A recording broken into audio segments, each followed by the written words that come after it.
ప్రేమ, యేసుని ప్రేమ.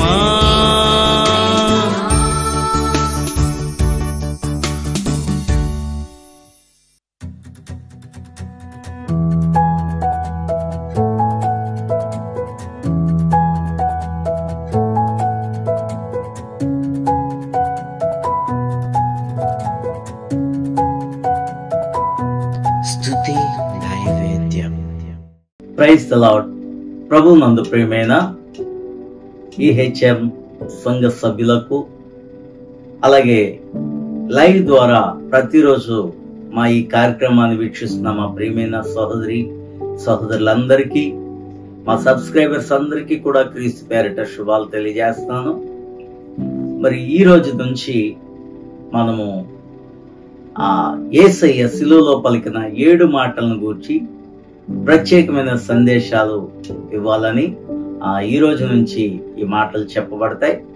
శ్రద్ధగా దేవుని మాటలు వినండి. ఆయన పలికిన 7 మాటలు కూడా ప్రపంచ ప్రజలందరికీ కూడా చాలా ఆశీర్వాదకరమైన మాటలు. ఆ మాటల్లో ఉండే గొప్ప సత్యాలను మనము ఈ దినాల్లో గ్రహిద్దాం. లూకా సువార్త 23వ అధ్యాయము 33వ వచనం నుండి మనం చదువుకుందాం. వారు కపాల మనబడిన స్థలమునకు వచ్చినప్పుడు అక్కడ కుడి వైపున ఒకనిని, ఎడమ వైపున ఒకనిని, ఆ నేరస్తులను ఆయనతో కూడా సిలువ వేసిరి. యేసు, తండ్రి, వీరేమి చేయుచున్నారో వీరెరుగురు గనుక వీరిని క్షమించుమని చెప్పాను. వారు ఆయన వస్త్రములు పంచుకున్నట్టుకై చీట్లు వేసిరి. ప్రజలు నిలవబడి చూచుచుండిరి. అధికారులను, వీడు ఇతరులను రక్షించును, వీడు దేవుడు ఏర్పరచుకున్న క్రీస్తు అయిన యెడల తన్ను తానే రక్షించుకునునని అపహసించిరి.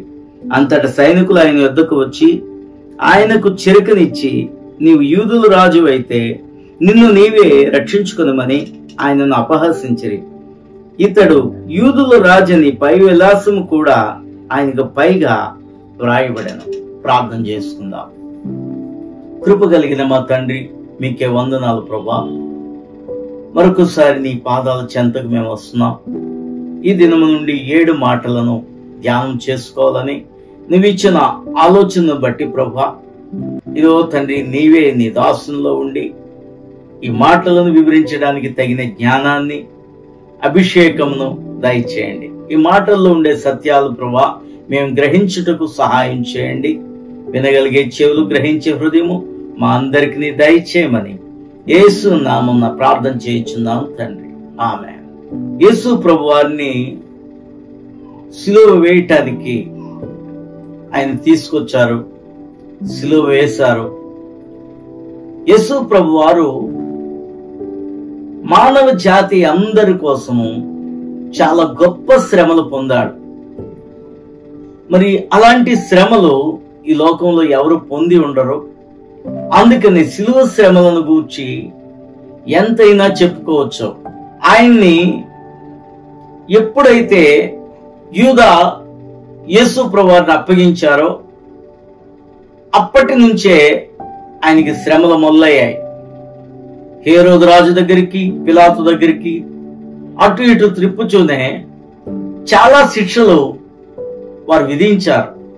యేసు ప్రభు వారిని నానా వేతనలు పెట్టి రోడ్ల మీద ఈడ్చుకుని వచ్చి ఉదయం 9 గంటలకు ఆయన సిలువను వేశారు. ఉదయం 9 గంటల నుంచి మధ్యాహ్నం 3 గంటల వరకు ఆయన చాలా యాతన పడ్డాడు, వేదన చెందాడు. ఇంత అంతాని కాదు, ఆ శ్రమను మనం ఎవ్వరం కూడా వివరించలేం చెప్పాలంటే. ఇక్కడ ఉదయం 9 గంటల నుండి మధ్యాహ్నం 3 గంటలంటే 6 గంటలు. అయితే ఇక్కడ సత్యం ఉంది. దేవుడు మానవుణ్ణి 6వ రోజున చేశాడు. అందుకనే ఆయన సిలువలో 6 గంటలు ఎంతో వేదన చెంది, యాతన పడి, మానవ జాతి కోసం రక్తమంతా చిందించి ప్రాణాన్ని అర్పించాడు. మానవుణ్ణి ఎంత ప్రేమించాడంటే మరి ఇంత అంతా అని మనం చెప్పలేం కదండి. లోకమును ఎంతో దేవుడు ప్రేమించి, తండ్రి అయిన దేవుడు ప్రేమించి ఈ కుమారుణ్ణి మన అందరి కోసం అర్పణగా, ఆయన బహుమతిగా ఈ లోకానికి తండ్రి అయిన దేవుడు అనుగ్రహించాడు. ఈ కుమారుడు మన అందరి మీద కృప చూపించి ఆయన రక్షణ ఇచ్చాడు. ఎన్నో ప్రశ్నలు పిలాతు వేశాడు. పిలాతుకి యేసు ప్రభువులో ఏ నేరము కనబడలేదు. యూదులందరూ కేకలు వేసి అరిచారు, యేసు ప్రభువుని సిలువ వేయండి, సిలువ వేయండి అని కేకలు వేశారు.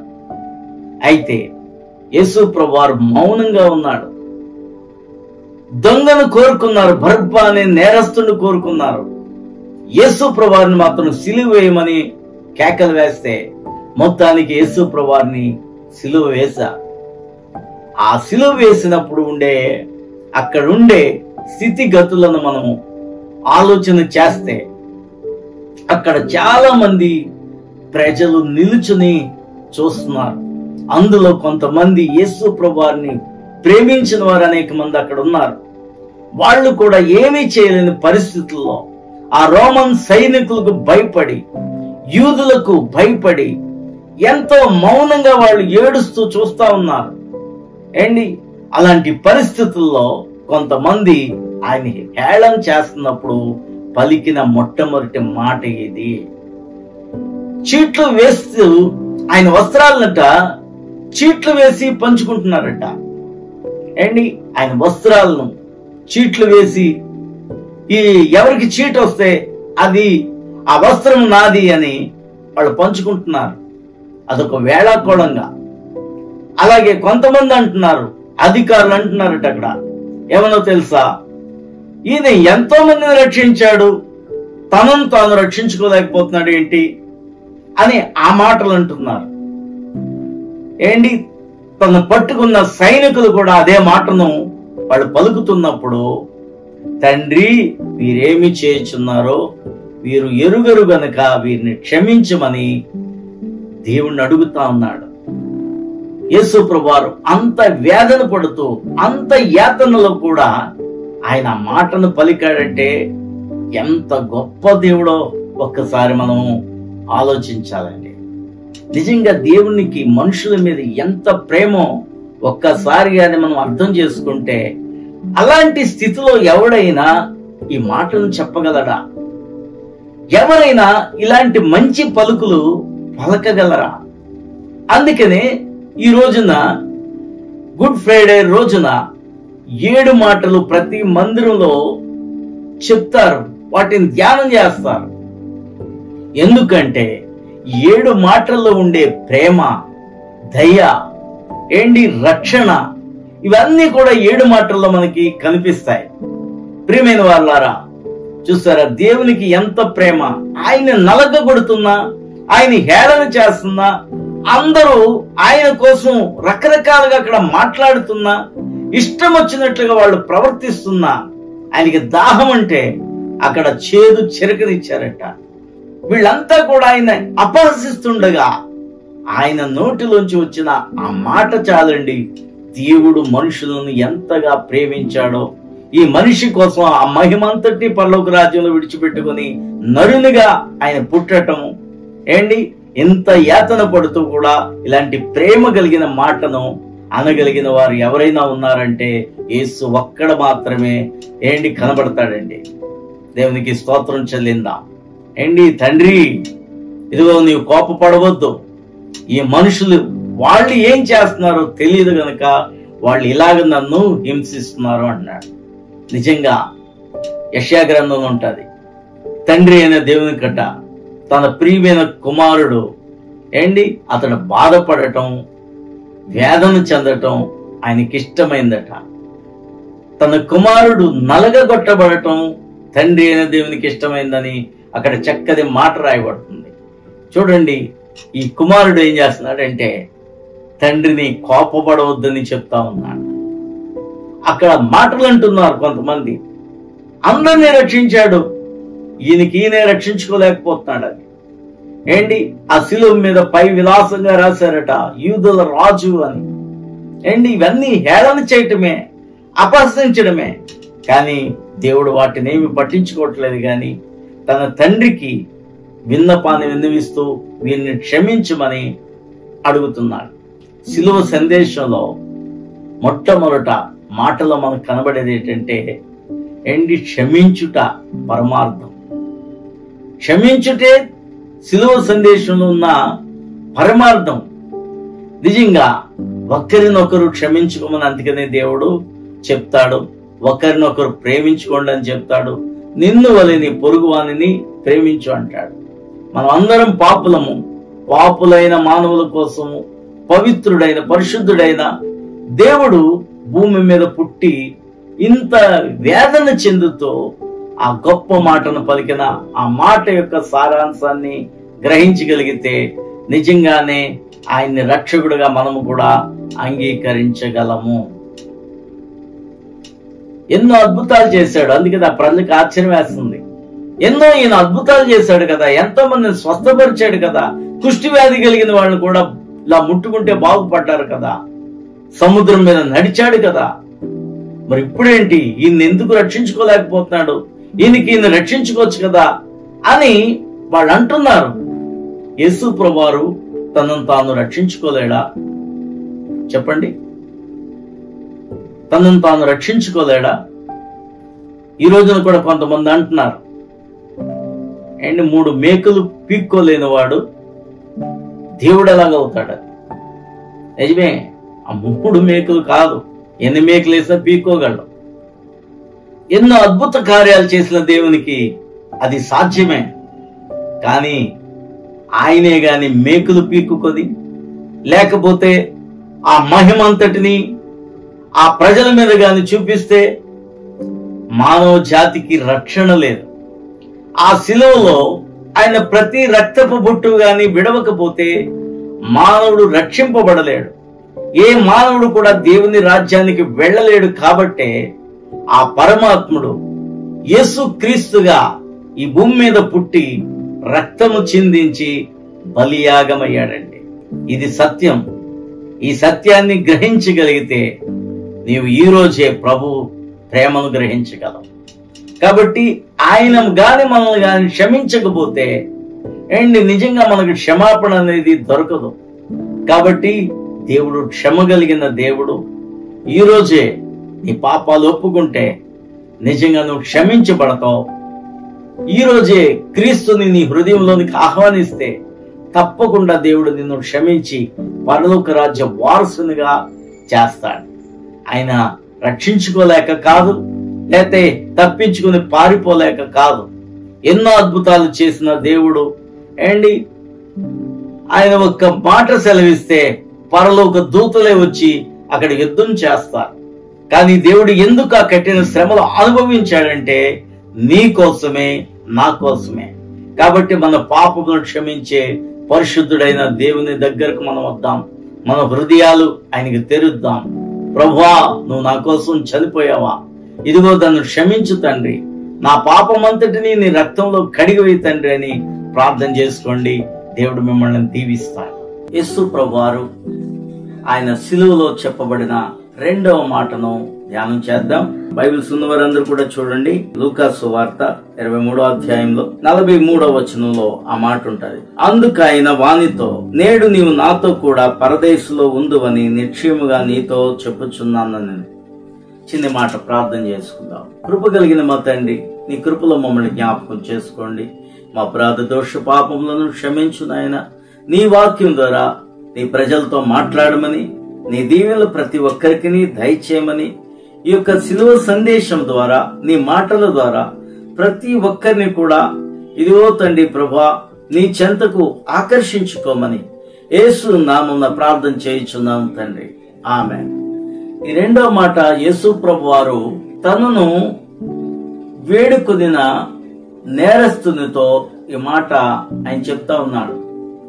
నేడు నీవు నాతో కూడా పరదేశంలో ఉందువని నిశ్చయముగా నీతో చెప్పుచున్నాను అనే ఈ మాట. యేసు ప్రభువారిని సిలువ వేసినప్పుడు ఆయనతో పాటు కుడి వైపున ఒకరిని, ఎడమ వైపు ఒకరిని, 2 నేరస్తులను సిలువ వేశారు. ఆ నేరస్తుల్లో వాళ్ళు అనే మాటలు మనం ఒక్కసారి చూద్దాం. చూడండి 39వ వచనములో, వేలాడి వేయబడిన ఆ నేరస్తులో ఒకడు ఆయనను దూషించుచు, నీవు క్రీస్తువు గదా, నిన్ను నీవే రక్షించుకునుము, మమ్మును కూడా రక్షించుమని చెప్పాను. అయితే రెండవ వాడు వానిని గద్దించి, నీవు అదే శిక్షా విధిలో ఉన్నావు గనుక దేవునికి భయపడవా? మనకైతే ఇది న్యాయమే, మనము చేసిన వాటికి తగిన ఫలము పొందుచున్నాము గాని ఈయన ఏ తప్పిదమును చేయలేదని చెప్పి ఆయనను చూచి, యేసు, నీవు నీ రాజ్యంలోనికి వచ్చినప్పుడు నన్ను జ్ఞాపకం చేసుకున్నామని అనెను. ఇక్కడ ఆయనతో సిలువ వేయబడిన ఇద్దరు నేరస్తుల్లో ఇద్దరికి కూడా యేసు ప్రభువారు ఆయన చేసిన అద్భుతాలను గూర్చి, ఆయన యొక్క మంచి గుణాలను గూర్చి, ఆయన దేవుడని చెప్పాలంటే ఇద్దరికీ తెలుసు. ఒక నేరస్తుడు ఏమంటున్నాడంటే, యేసయ్య, నువ్వెందుకు సిలువ వేయబడుతున్నావు? నీవు రక్షించుకొని మమ్మల్ని కూడా రక్షించొచ్చు కదా, చేత కాని వాని వలె ఎందుకు నువ్వు అలా ఉండిపోయావు? నీ శక్తి ఏది? ఇప్పుడు ఎంతో మంది స్వస్థపరిచిన వాడు కదా, ఈరోజు నిన్ను రక్షించుకో, మమ్మల్ని రక్షించవచ్చు కదా అని ఒక నేరస్తుడైతే యేసయ్యని దూషిస్తున్నాడట. కానీ మరొక నేరస్తుడు, అతనికి కూడా ప్రభు కోసం తెలుసు యేసయ్య దేవుని కుమారుడని, అయితే ఆయన అద్భుతాలు చేసేవాడని. కానీ అతడు గ్రహించింది ఏంటంటే, నువ్వు ఎందుకు అలా మాట్లాడుతావు అని ఆ నేరస్తుడితో అంటున్నాడు. ఏమన్నా తెలుసా, మనలాంటి నేరస్తులకి, ఎన్నో చెడ్డ పనులు చేసిన మనకైతే ఈ శిక్ష న్యాయమే.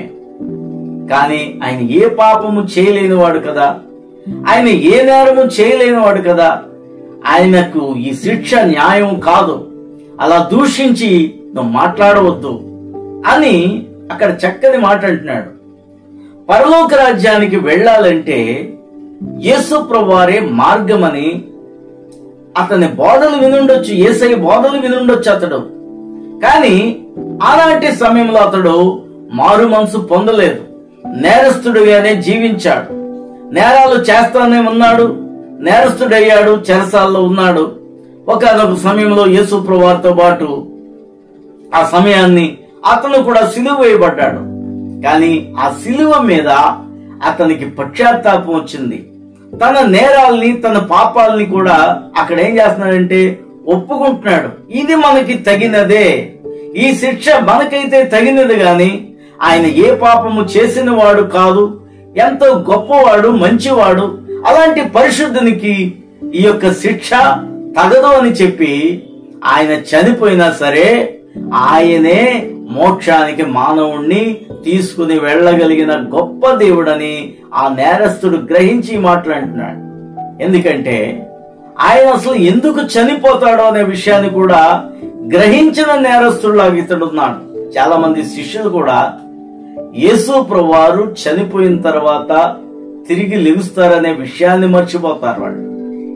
కానీ ఈ నేరస్తుడు ఆ మాటను కూడా గ్రహించి ఉంటాడు. అందుకనే, ప్రభువా, నువ్వు చనిపోయినా నీవు దేవుని రాజ్యానికి వెళ్తావు కదా, అప్పుడు నన్ను జ్ఞాపకము చేసుకో అని యేసు క్రీస్తుని బ్రతిమాలుతూ అడుగుతున్నాను. ఇతనిలో పరివర్తన ఉంది, పశ్చాత్తాపం ఉంది, తన పాపాల్ని తాను గ్రహించిన స్థితి ఉంది ఈ నేరస్తునికి. కానీ మరొకడైతే ఇక్కడి నుంచి తప్పించుకుంటే బాగుండు, మళ్ళా నేరాలు చేయొచ్చు కదా అనుకున్న స్థితిలో అతడు ఉన్నాడు. నువ్వు తప్పించుకో, మమ్మల్ని తప్పించు, నీకు ఆ శక్తి ఉంది కదా అని అతడు దేవుని దూషిస్తూ మాట్లాడుతున్నాడు. కానీ ఈ నేరస్తుడైతే ప్రభు చనిపోయినా ఆయన రాజ్యంతో మళ్ళా వస్తాడు కాబట్టి అందులో నన్ను జ్ఞాపకం చేసుకో అని బ్రతిమాలుతూ దేవుణ్ణి అడుగుతున్నాడు. అంటే పరలోక రాజ్యానికి తీసుకుని వెళ్లే గొప్ప దేవుడు యేసే అని ఈ నేరస్తుడు గ్రహించాడు. అందుకనే ఈ రెండవ మాటను అప్పుడు పలుకుతున్నాడు యేసయ్య, నేడు నీవు నాతో కూడా పరదేశంలో ఉందువని నిశ్చయముగా చెప్పుచున్నాను. దేవునికి స్తోత్రం చెల్లిందాం. చూసారా, మనుషులలో రెండు తరగతులు ఉంటారు. కొంతమంది యేసు ప్రభువారు దేవుడని తెలిసినా సరే వాళ్ళ పాపాలు ఒప్పుకోవటానికి ఇష్టపడరు, యేసు ప్రభువారిని రక్షకుడిగా అంగీకరించరు. తప్పించుకుంటే మళ్ళా నేరాలే చేయొచ్చేమో. ఆ నేరస్తులాగా ఈ నేరస్తుడు మాట్లాడట్లేదు, పశ్చాత్తాపంతో మాట్లాడుతున్నాడు. నేను చనిపోతాను ప్రభా, సిలువ వేయబడిన నీవు చనిపోతావు, కానీ నీ రాజ్యంతో వచ్చినప్పుడు ఆ రాజ్యంలో నేను ఉండేలాగా నన్ను జ్ఞాపకము చేసుకో అని సత్యాన్ని గ్రహించి పరమార్థాన్ని గ్రహించి ఈ నేరస్తుడు మాట్లాడుతూ ఉన్నాడు. అందుకనే వెంటనే నీవు నాతో కూడా ఉంటావు. యేసుక్రీస్తు చనిపోయారు, ఆయన 3వ రోజున మళ్ళా లేచిన దేవుడు ఆయన. కాబట్టి ఈ సత్యాన్ని గ్రహించిన ఈ నేరస్తుని యొక్క అభ్యర్థనను వెంటనే యేసయ్య ఒప్పుకున్నాడు. చూసారా, ఇద్దరు నేరస్తులే, కానీ ఇతడు తప్పును గ్రహించి పాపాలు ఒప్పుకొని ప్రభువుని బ్రతిమాలాడు. కాబట్టి అతడు కూడా పరదేశంలో నీ ఉంటావు, ఈ రోజే నేను పరదేశంకి వెళ్తాను కాబట్టి అక్కడ నీ ఉంటావని యేసు ప్రభువారు ఆ నేరస్తునితో మాట్లాడుతున్నాడు. దేవునికి స్తోత్రం చెల్లిందాం కదండి. కొంతమంది అంటారు ఈ విషయాలను చూసుకొని, బాప్తిసం పొందితేనే పరలోక రాజ్యం అని వాక్యం ఉంటది కదా, మీరు అందరూ బోధిస్తారు కదా, మరి దొంగ బాప్తిసం పొందలేదు పరలోక రాజ్యానికి వెళ్తాడా అని అడుగుతారు. ఆ దొంగకి బాప్తిసం తీసుకునే అవకాశం అప్పుడు లేదు. దేవుడు అతని పశ్చాత్తాపాన్ని బట్టి అతన్ని అక్కడే క్షమించాడు. కాబట్టి బాప్తిసం లేకుండా ఏ ఒక్కరు పరలోక రాజ్యానికి అయితే వెళ్లరు. ఈ నేరస్తునికి అవకాశమే లేదు కాబట్టి దేవుడు తనకున్న అధికారమును బట్టి బాప్తిసం తీసుకోకపోయినా ఆ నేరస్తుని పరలోక రాజ్యానికి చేర్చాడు.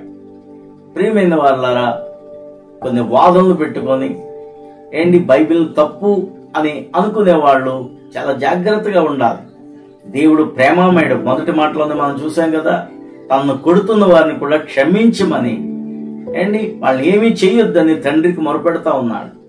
కాబట్టి బాప్తిసం అనేది తప్పకుండా పొందాలి.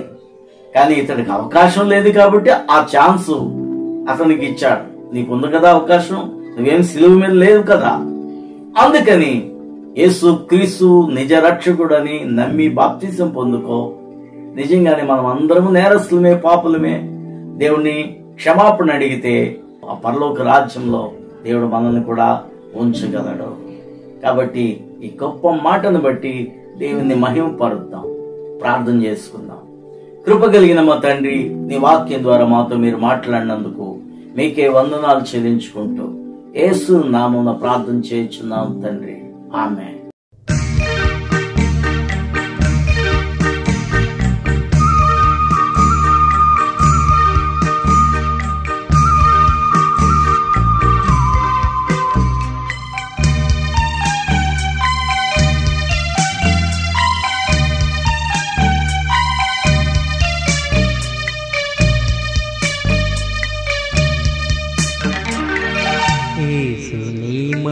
చాలు యేసు నీ మాటి చాలు, వెండి కంటెను పసిడి కంటెను, వెండి కంటెను పసిడి కంటెను, కోరదగినవి నీ మాటలు, నిత్య జీవపు ఊటలు, కోరదగినవి నీ మాటలు, నిత్య జీవపూటలు.